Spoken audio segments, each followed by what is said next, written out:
Drug Administration is announcing changes to the status of many antimicrobials used in animal feed.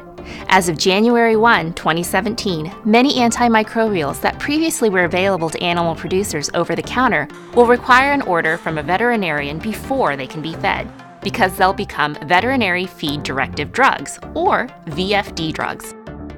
This is one of the ways FDA is addressing the issue of antimicrobial resistance. The change is intended to reduce overuse and misuse of antimicrobials, which could contribute to the development of antimicrobial resistance, a risk to human as well as animal health. The change applies only to those antimicrobials that are important in human medicine, medically important antimicrobials. Another change, also designed to limit overuse or misuse of antimicrobials, is that drug sponsors have voluntarily agreed, as of 2017, to remove the terms growth promotion or feed efficiency, known as production claims, from the labels of medically important antimicrobials. The use of these antimicrobials for these production purposes will no longer be legal. Medically important antimicrobials will still be available for use in animal feed to treat animals, but only under the VFD rule. Under that rule, FDA will require that a veterinarian be involved in making decisions about when to use medically important antimicrobials. As of January 1, 2017, animal producers must have an order from a veterinarian to use these antimicrobials in feed. The VFD rule is not new, but FDA has modified it to make it more workable to accommodate the changing status of medically important antimicrobials used in feed. The VFD rule applies to drugs used in animal feed, but the use of antimicrobial drugs in water for animal production will also require a veterinarian's authorization starting on January 1, 2017. These products will require a prescription to authorize a medically important antimicrobial for use in water for animals. What is the VFD rule?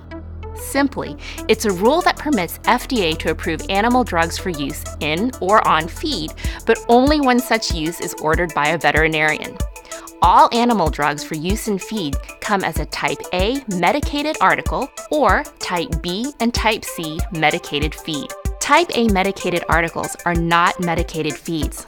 Instead, they are drug sources used to manufacture medicated feeds. Type B and Type C products are medicated feeds, but only Type C medicated feeds can be given to animals. Type B medicated feeds are intermediate products used to make Type C feeds. Type C feeds can also be made from other Type C medicated feeds. Type B and Type C medicated feeds that contain a VFD drug or a drug combination are VFD feeds.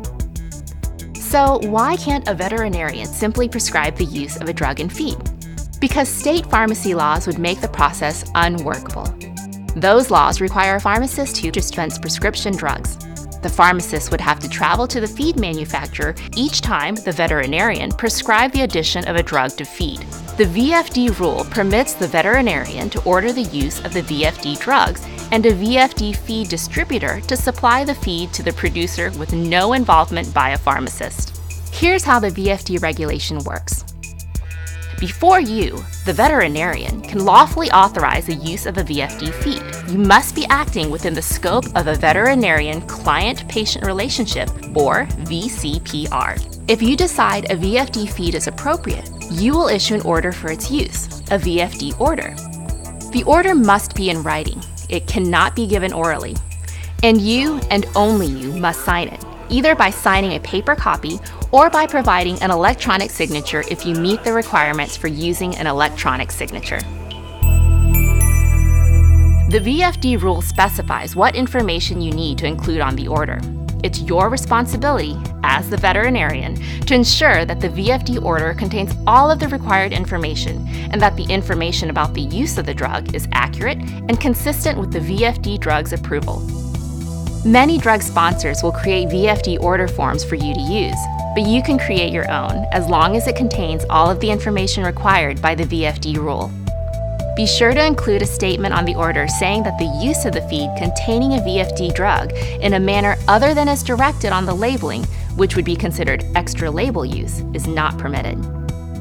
Extra label drug use is defined in FDA regulations as actual or intended use of a drug in an animal in a manner that is not in accordance with the approved labeling. To find out exactly what information is required on the VFD order, go to the FDA website. Click on the Animal and Veterinary Navigational tab, and then search for the Veterinary Feed Directive page. There you can find brochures and other material explaining what information must be included on the order. When you issue a VFD order, keep the original and give a copy of the order to your client, the animal producer. If the VFD is issued on paper, you can provide the client with 2 copies, one for the client to keep and one for the client to hand over to the VFD feed distributor. Or you can provide 1 copy to the client and send the other directly to the VFD feed distributor. Your client can obtain the feed only after the distributor has received the signed VFD order. The veterinarian, the VFD feed distributor, and the livestock producer all must keep a copy of the VFD order for at least 2 years from when it was issued. In this video, we wanted to provide you with only a summary of the VFD rule. The ultimate source of information required on the VFD order is in the text of the rule, which you can find in the Code of Federal Regulations, Title 21, Part 558.6. For additional information about the VFD rule, please go to www.fda.gov/safefeed. We also have several other VFD videos posted there. Thank you.